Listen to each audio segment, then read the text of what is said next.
ከብሔራዊ መረጃና ደህንነት አገልግሎት ጋር በቅንጅት በተሰራ ኦፕሬሽን ከአዲስ አበባ ወደ ክልል ከተማ ሊላክ በዝግጅት ላይ የነበረ ህገወጥ የጦር መሳሪያ በቁጥጥር ስር መዋሉን የአዲስ አበባ ፖሊስ ጠቅላይ መምሪያ ገለጸ። የእስራኤሉ ፕሬዝዳንት ከሰዓታት በኋላ አዲስ አበባ እንደሚገቡ ተገለጸ። ሃርተዝ የተባለው የእስራኤል መጽሔት ኤርትራ የኢራን ወኪል እንዲሁም የአማጺዎች ቡድን አስተባባሪ ሆና እየተንቀሳቀሰች ትገኛለች ሲል ከሰሰ። ግብጽ ኢትዮጵያን በተመለከተ የምታራምደውን አፍራሽ ፕሮፓጋንዳ ለመመከትና የኢትዮጵያውያን እውነት ለማስረዳት በግብጽ ህዝብ ላይ መስራት ይገባል ሲሉ የፖለቲካል ሳይንስና ዓለም አቀፍ ግንኙነት መምህርና ተመራማሪ ፕሮፌሰር ብሩክ ኃይሉ ተናገሩ።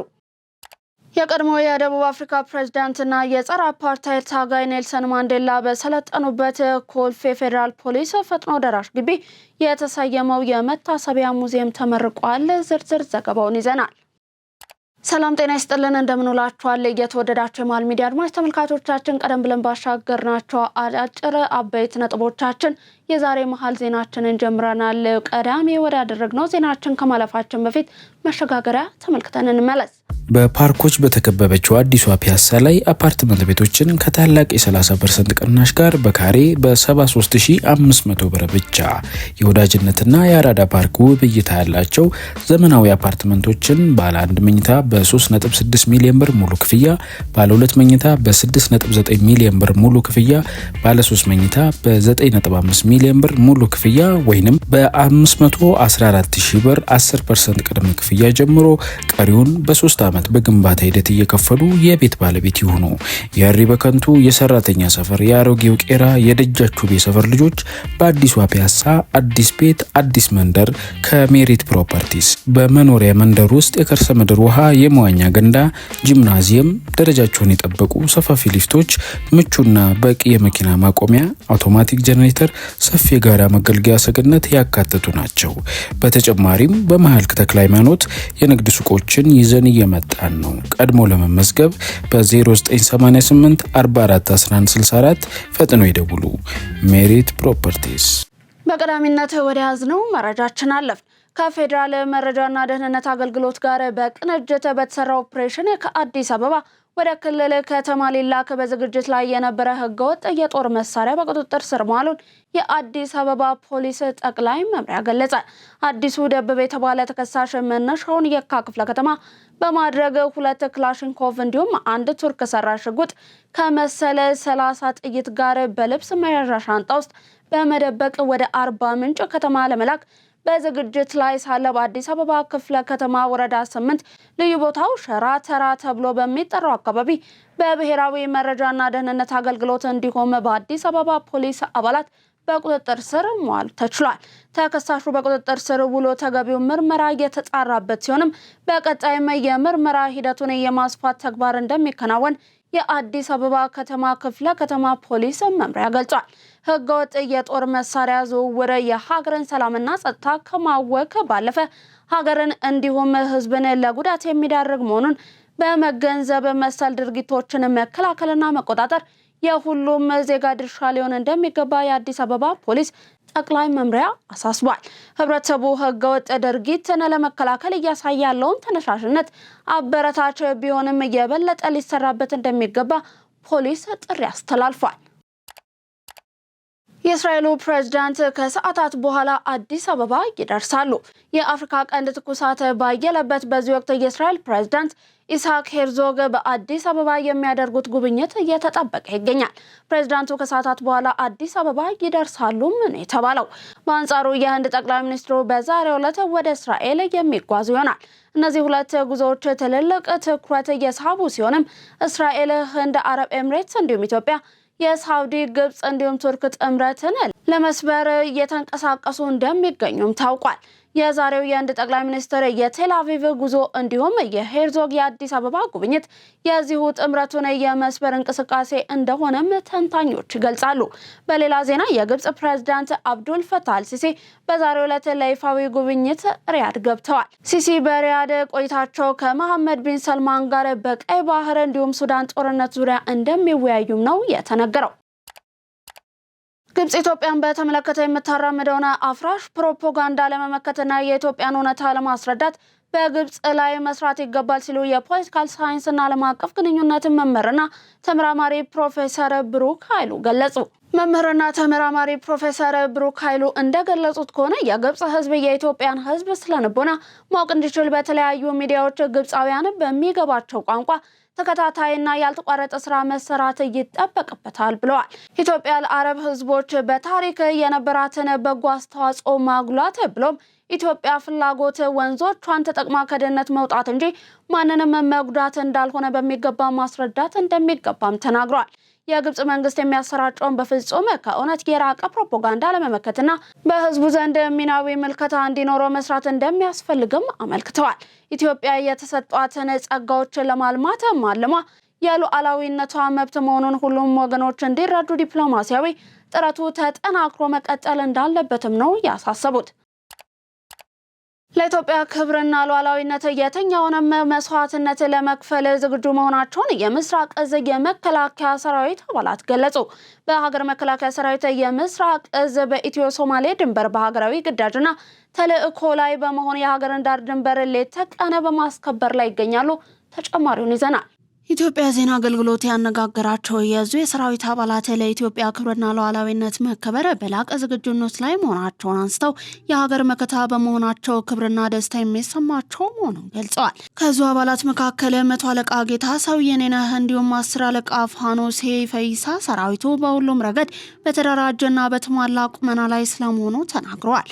በዘመናዊ ቴክኖሎጂ ታግዞ በስልጠና እንዲሁም በስነ ልቦና ተዘጋጅተን ለሀገር ክብርና ዳር ድንበር መከበር ጀግንነት ቆመናል ሲሉም አረጋግጠዋል። ኢትዮጵያ በጀግኖች ልጆቿ ክብሯና ሉዓላዊነቷ ሳይደፈር የኖረች ታላቅ ሀገር ስለመሆኑ አንስተውም የዚህ ግዙፍ አድራ ተረካቢ ሆነው በመቆማቸው ታላቅ ክብር እንደሚሰማቸው ገልጸዋል። በመሆኑም ለኢትዮጵያ ክብርና ሉዓላዊነት መከበር በጀግንነት በመቆም የትኛውንም መስዋዕትነት መክፈል ዝግጁ ነን ሲሉም ነው ያረጋገጡት። ምክትል 10 አለቃ ይመዲ ባንጃው እንዲሁም 10 አለቃ መልካሙ ሸለሞ በበኩላቸው የሰራዊቱ አመራሮችና አባላት ሀገራችንን ህዝባችንን በላቀ ወታደራዊ ብቃት በጀግንነትና በቁርጠኝነት ለማገልገል ከመቼውም ጊዜ በላይ ዝግጁ ነን ብለዋል። በተለይም ለሀገራችን ሰላምና እድገት ጸረ የሆኑትን እንዲሁም የተላላኪ ባንዳዎችን እኩይ ዓላማ በማክሸፍ በሁሉም አካባቢዎች እየተከናወኑ ያሉ ግዙፍ ሀገራዊ ፕሮጀክቶች እንዲሳኩ የሚጠበቅብንን ኃላፊነት እንወጣለን ሲሉ ተናግረዋል። ከዙ ከፍተኛ አመራሮች መካከል ሌተናል ኮሎኔል ስለሺ ብሩ የሀገራችንን ሰላምና ልማት ለማደናቀፍ የሚጥሩ ባዕዳንና ተላላኪዎችን እኩይ ዓላማ ከርቀት ማክሸፍ የሚችል ጠንካራ ሰራዊት መገንባቱን ገልጸዋል። ከቀናት በፊት በተከበረው የመከላከያ ሰራዊት የልዩ ዘመቻዎች እዝ 65ኛ ዓመት የምስረታ በዓል የማጠቃለያ መርሃ ግብር ላይ በመገኘት ንግግር ያደረጉት የጦር ኃይሎች ጠቅላይ ኤታማዦር ሹም ፊልድ ማርሻል ብርሃኑ ጁላ የሀገሩን ክብርና ዳር ድንበር ለማስከበር ለየትኛውም ግዳጅ ዝግጁ የሆነ ጀግና ብቁና ጠንካራ ሰራዊት ገንብተናል ማለታቸው ይታወሳል። ሀርተዝ የተባለው የእስራኤል መጽሔት ኤርትራ የኢራን ወኪል እንዲሁም የአማጽያን ቡድን አስተባባሪ ሆና እየተንቀሳቀሰች ትገኛለች ሲል ከሰሰ። ዘገባው የኤርትራ ባለስልጣናት ከስዊስ ቦይ ወደ አቡዳቢ በሚጓዙት 3 የአዘርባይጃን መርከቦች እንዲሁም ሰራተኞቻቸው ላይ የፈጸሙትን አፈና ከዚህ ጥምረት እየተያዘ እንደሆነ ኢራን በኤርትራ ላይ ያገደች የመጣችውን ተጽዕኖ አጉልቶ የሚያሳይ እንደሆነም አስፍሯል። በተጨማሪም ለእስራኤል እንዲሁም ለአሜሪካ ስትራቴጂካዊ ስጋት ሆናለች የሚል ሰፊ ትንታኔ ጽሑፍን በመጽሔቱ ላይ አስነብቧል። የዘንድሮ 130ኛው የአድዋ ድል በዓል ከአኩሪ ታሪክ ወደ ብሩህ አድማስ በሚል መሪ ሀሳብ ለ5 ተከታታይ ቀናት በተለያዩ ዝግጅቶች እንደሚከበር የመከላከያ ሚኒስቴር አስታወቀ። የኢፌዴሪ መከላከያ ሚኒስትር ኢንጂነር አይሻ መሐመድ የፊታችን ሰኞ የሚከበረውን 130ኛውን የአድዋ ድል በዓል አከባበርን አስመልክቶ ለመገናኛ ብዙሃን በሰጡት መግለጫ እንደገለጹት በዓሉን ለማክበር ሰፊ ዝግጅት ተደርጓል ብለዋል። በዓሉን በስፖርታዊ ውድድሮች የአድዋ ድልን በተመለከቱ ውይይቶችና መሰል ሁኔታዎች የሚከበር ሲሆንም ከዋዜማው ጀምሮ ወታደራዊና ታሪካዊ ኤግዚቢሽኖች እንደሚከፈቱም ነው ያብራሩት። የአድዋ ድል በዓል በኢትዮጵያ ብቻ ሳይሆን የመላው የጥቁር ሕዝቦች ኩራት በመሆኑ የፓን አፍሪካኒዝምን መንፈስ በሚያጠናክር መልኩ እንደሚከበር ጠቁመዋል። ከበዓሉ ጎን ለጎን የአፍሪካ የመከላከያ ሚኒስትሮች ጉባኤ እንደሚካሄድም በመግለጫው ላይ ተናግረዋል። የአድዋ ድል በዓል መከበር የኢትዮጵያዊነት የጥንካሬና የጽናት መሰረት ዳግም የሚታደስበት ለሀገራችን ሉዓላዊነትና አንድነት የገባነውን ቃል ኪዳን የምናጸናበት ነው ሲሉ የመከላከያ ሚኒስትር ኢንጂነር አይሻ መሐመድ ገለጹ። የመከላከያ ሚኒስትር ኢንጂነር አይሻ መሐመድ 130ኛውን የአድዋ ድል በዓል አከባበርን አስመልክቶ ጋዜጣዊ መግለጫን ሰጥተዋል። በመግለጫቸው የድል በዓሉን ከአኩሪ ታሪክ ወደ ብሩህ አድማስ በሚል መሪ ሀሳብ በሀገር አቀፍ ደረጃ ለማክበር አስፈላጊው ዝግጅት ተጠናቋል ብለዋል። የአድዋ ድል የኢትዮጵያን የማይበገር ማንነት ማተብ፣ የጥቁር ሕዝቦች የነጻነት ፋናና የሰው ልጅ እኩልነት የተረጋገጠበት ዓለም አቀፋዊ ድል ነውም ብለዋል። 130ኛው የአድዋ ድል በዓልን ስናከብር የኢትዮጵያዊነትን የጥንካሬና የጽናት መሰረት ዳግም የምናድስበት፣ ለሀገራችን ሉዓላዊነትና አንድነት የገባነውን ቃል ኪዳን የምናጸናበት ልዩ ታሪካዊ አጋጣሚ መሆኑንም ገልጸዋል።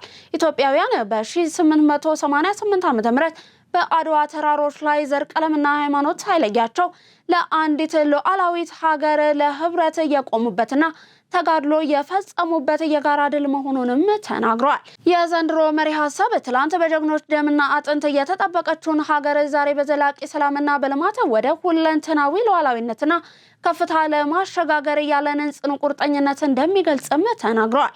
ጀግናው የመከላከያ ሰራዊትም የአድዋ የጀግንነት ውርስን በመሰነቅ የሀገርን ሰላምና ደህንነት ለማረጋገጥና ወደ ብሩህ አድማስ የምናደርገውን ጉዞ ለመጠበቅ ዝግጁ መሆኑንም ነው ያረጋገጡት። የቀድሞ የደቡብ አፍሪካ ፕሬዝዳንትና የጸረ አፓርታይድ ታጋይ ኔልሰን ማንዴላ በሰለጠኑበት ኮልፌ ፌዴራል ፖሊስ ፈጥኖ ደራሽ ግቢ የተሰየመው የመታሰቢያ ሙዚየም ተመርቋል። በምረቃ መርሃ ግብሩ ላይ የኢትዮጵያ ፌዴራል ፖሊስ አዛዥ ኮሚሽነር ጀነራል ደመላሽ ገብረ ሚካኤል፣ በኢትዮጵያ የደቡብ አፍሪካ አምባሳደር ኖሴባ ሎሲ እንዲሁም ጥሪ የተደረገላቸው እንግዶች ታድመዋል። የኢትዮጵያ ፌዴራል ፖሊስ አዛዥ ኮሚሽነር ደመላሽ ገብረ ሚካኤል በዚህ ወቅት እንዳሉት የኢትዮጵያ የዘመናዊ ፖሊስ ምስረታ 117 ዓመታትን እያስቆጠረ ከአፍሪካ ቀዳሚው ተቋም ነው። የኢትዮጵያ ፖሊስ ለአፍሪካ የነጻነት ትግል የጎላ አበርክቶት እንዳለው ገልጸውም የዓለም ጥቁር ሕዝቦች የነጻነት አባት የሆኑት የቀድሞው የደቡብ አፍሪካ ፕሬዝዳንት ኔልሰን ማንዴላ አሰልጥኗልም ነው ያሉት። ኔልሰን ማንዴላ የጸረ አፓርታይድ ትግልን ለመቀላቀል እንደ አውሮፓውያኑ አቆጣጠር በ1962 በኢትዮጵያ ለወራት ስልጠና መውሰዳቸውም ነው የተገለጸው። ኔልሰን ማንዴላ በኢትዮጵያ ለመሰልጠን የመረጡት ኢትዮጵያ ቅኝ ያልተገዛች የዓለም ጥቁር ሕዝቦች ምልክት በመሆኗ ነው ብለዋል። ኔልሰን ማንዴላ በኢትዮጵያውያን የፖሊስ አባላትና መኮንኖች መሰልጠናቸውን ጠቅሰውም ብርጋዴር ጀነራል ታደሰ ብሩ፣ ኮሎኔል ፈቃዱ ዋኬኔ፣ 10 አለቃ ፈቃዱ ወንድሞ ከአሰልጣኞች መካከል መሆናቸውን ገልጸዋል። የኢትዮጵያ ፖሊስ እውቅና ልምዱን በማካፈል ለደቡብ አፍሪካ የነጻነት ትግል ገንቢ ሚና ተወጥቷልም ነው ያሉት። የኔልሰን ማንዴላ መታሰቢያ ሙዚየም በኢትዮጵያና ደቡብ አፍሪካ መካከል ያለውን ወዳጅነት የሚያጠናክር መሆኑንም ተናግረዋል። ኢትዮጵያ ለአፍሪካ ሰላምና ደህንነት የምታበረክተውን አስተዋጽኦ ለዓለም ሰላም መረጋገጥ ያላትን ቁርጠኝነት ማሳያ መሆኑንም ነው የገለጹት። በኢትዮጵያ ብሔራዊ ጥቅም ላይ አንደራደርም ሲሉ ተፎካካሪ የፖለቲካ ፓርቲዎች ገለጹ። ዝርዝር ሀሳባቸው እንደሚከተለው ተጠናቅሯል። የኢትዮጵያን ብሔራዊ ጥቅምን ማስጠበቅ የሁሉም ኢትዮጵያዊ የጋራ አጀንዳ ነው። በተለይ ብሔራዊ ጥቅምን ማስከበር ሊቃን የፖለቲካ ፓርቲዎች ላይ ሲሆን ኃላፊነቱ እጥፍ ድርብ ይሆናል። በዚህም ተፎካካሪ የፖለቲካ ፓርቲዎች ምንም እንኳን የርዕዮተ ዓለም ልዩነትና የተለያየ የፖሊሲ አተያይ ቢኖራቸውም እንኳ የኢትዮጵያን ብሔራዊ ጥቅምን ለማስከበር በሚደረገው ጥረት ግን ሁሉም እንደማይደራደሩ ታላቁ የኢትዮጵያ ህዳሴ ግድብ ሕያው ማሳያ ሆኖ ይጠቀሳል። የተለያዩ የተፎካካሪ የፖለቲካ ፓርቲዎች ለኢትዮጵያ ዜና አገልግሎት እንደገለጹት የኢትዮጵያን ጥቅም ለማስከበር በሚደረገው ጥረት ሁሉ ኢትዮጵያውያን የነቃ ተሳትፎ ሊያደርግ ይገባል ብለዋል። የነጻነትና እኩልነት ፓርቲ የህዝብ ግንኙነት ኃላፊ ወይዘሮ ነቢያ መሐመድ እንደሚሉት ፓርቲው የጋራ በሆኑ ኢትዮጵያዊነትን አንድ በሚያደርጉ ጉዳዮች ላይ በንቃት እየተሳተፈ ይገኛል። የኢትዮጵያ ህዝብ ቁጥር መጨመር እንዲሁም እያደገ የመጣው ኢኮኖሚን ተከትሎ የባህር በር አስፈላጊ መሆኑን ፓርቲው ያምናል ያሉት ኃላፊዋ መንግስት ያቀረበው የባህር በር ጥያቄን ደግፋለሁ ብለዋል። ኢትዮጵያ መርህን ተከትላ በዲፕሎማሲያዊ መንገድ የባህር በር ባለቤትነትን ለማረጋገጥ ያቀረበችው ጥያቄ ውጤት እንዳይመጣ ነጻና እኩልነት ፓርቲ ከመንግስት ጋር ተባብሮ እንደሚሰራም አረጋግጠዋል።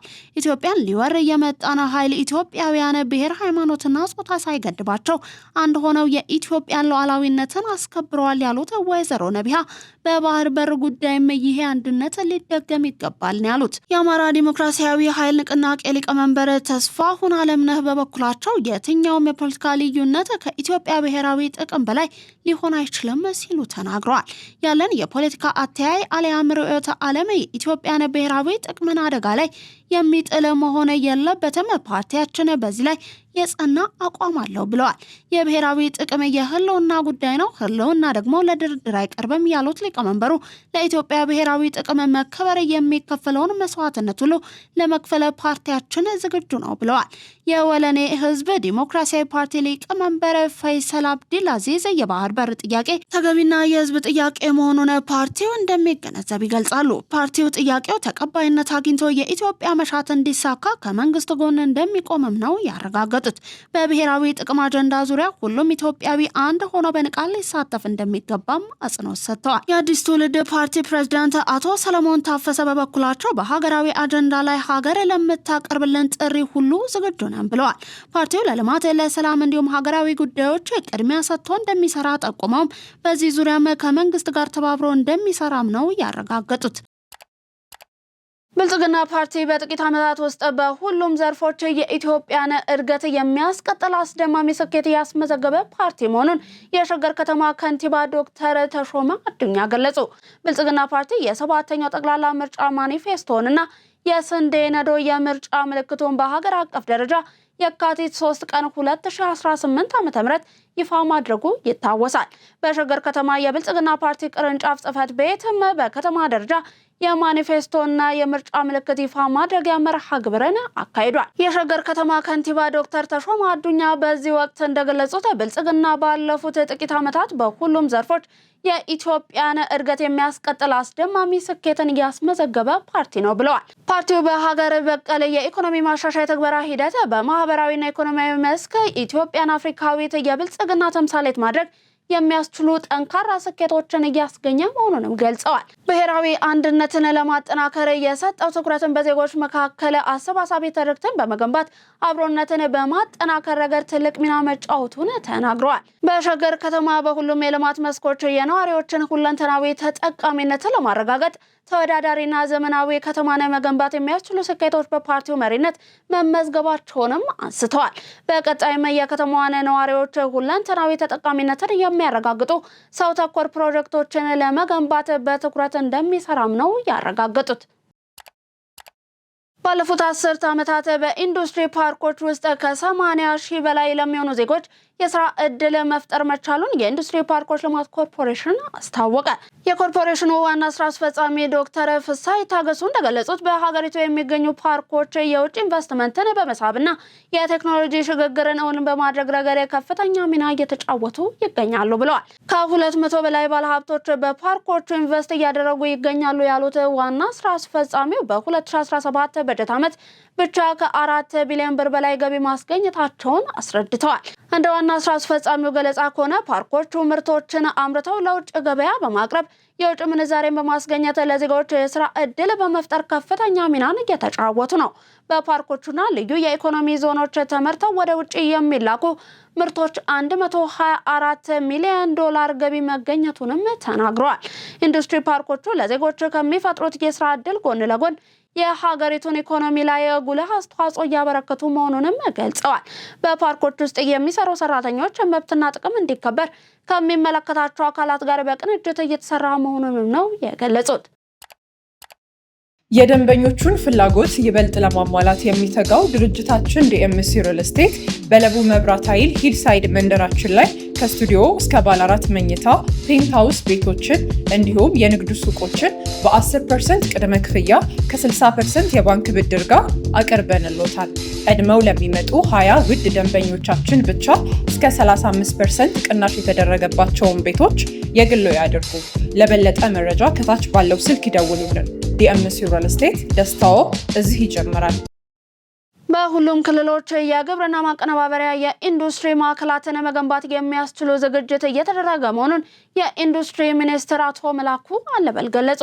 የኢትዮጵያ የተቀናጁ የግብርና ማቀነባበሪያ የኢንዱስትሪ ፓርኮች የግብርናውን ክፍለ ኢኮኖሚ የኢንዱስትሪ ሽግግር በማፋጠን ላይ የሚገኙ ግዙፍ የልማት ፕሮጀክቶች ናቸው ብለዋል። የይርጋለም ቡሬና ቡልቡላ የግብርና ማቀነባበሪያ የኢንዱስትሪ ፓርኮች በእንስሳት አትክልትና ፍራፍሬ የቅባትና ጥራጥሬ ምርቶች ላይ እሴት በመጨመር ጉልህ ጠቀሜታን እያበረከቱ ነው። የተቀናጁ የግብርና ማቀነባበሪያ ኢንዱስትሪ ፓርኮችም የአርሶ አደሩን የገበያ ትስስር በማሳለጥ በቴክኖሎጂ ሽግግር ውጭ ምንዛሬና በዜጎች የስራ እድል ፈጠራ ከፍተኛ አስተዋጽኦን እያበረከቱ ይገኛሉ።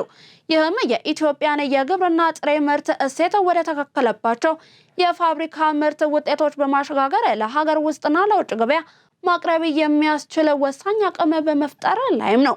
የኢንዱስትሪ ሚኒስትር መላኩ አለበል ለኢትዮጵያ ዜና አገልግሎት እንደገለጹት ከሆነም የግብርና ምርታማነትን በማዘመን የኢንዱስትሪ መዋቅራዊ ሽግግርን ማሳለጥ የሚያስችል ስኬት እየተመዘገበ ነው። በኢትዮጵያ የግብርና ምርታማነት የተመዘገበው እመርታዊ ስኬትም ለአግሮ ፕሮሰሲንግ የኢንዱስትሪ ዘርፍ ውጤታማነት ከፍተኛ አስተዋጽኦን እያበረከተ እንደሚገኝም ነው የገለጹት። የፍትህ ትራንስፎርሜሽን በመተግበር ለህብረተሰቡ ቀልጣፋና ጥራት ያለው አገልግሎት ተደራሽ ለማድረግ ጥረት እየተደረገ መሆኑ ተገለጸ። በሀገር አቀፍ ደረጃ የፍትህ ተቋማት ሪፎርም በማድረግ ቀልጣፋና ጥራት ያለው አገልግሎት ተደራሽ ለማድረግ እየተሰራ ነው። በአሁኑ ወቅትም የፍትህ ትራንስፎርሜሽን እቅድ አተገባበሩ በሀገር አቀፍ ደረጃ የዘርፉን አሰራር በማዘመን ለውጥ እያመጣ መሆኑ ይገለጻል። የደቡብ ኢትዮጵያ ክልል ፍትህ ቢሮ ኃላፊ አቶ ሙሉቀን ታደሰ ለኢትዮጵያ ዜና አገልግሎት እንደገለጹት መንግስት የማህበረሰቡን የፍትህ ጥያቄ ለመመለስና የመልካም አስተዳደር ችግሮችን ለማቃለል በፍትህ ተቋማት የሪፎርም ስራ ተግባራዊ ተደርጓል ብለዋል። ይህንን ተከትለው በክልሉ ለሙስና የሚያጋልጡ ብልሹ አሰራሮች፣ የአቅም ውስንነት፣ የስነ ምግባር ጉድለት፣ የአገልግሎት አሰጣጥና የቅንጅት ችግሮች መፍታት መቻሉንም ተናግረዋል። ምርጫችሁን መሃል ሚዲያ አድርጋችሁ ስትከታተሉን ስለነበር እጅግ እናመሰግናለን። ውድ ተመልካቾቻችን ለዛሬ ለተማክሰኞ ወደ እናንተ እንዲደርሱ ያጠናቀርናቸውን መሃል ዜናችንን አበቃን። አብራችሁን ስለነበራችሁ በድጋሚ እያመሰገንን ከዩቲዩብ ባለፈ በቲክቶክ፣ በቴሌግራም እንዲሁም በፌስቡክ ገጾቻችን ተጨማሪ ይዘቶቻችን እንዲደርሳችሁ ፎሎ፣ ላይክ፣ ሼር እያደረጋችሁ ተከታተሉን። በኔ ቦታ በቃው። ሰናይ ቀን ተመኘን።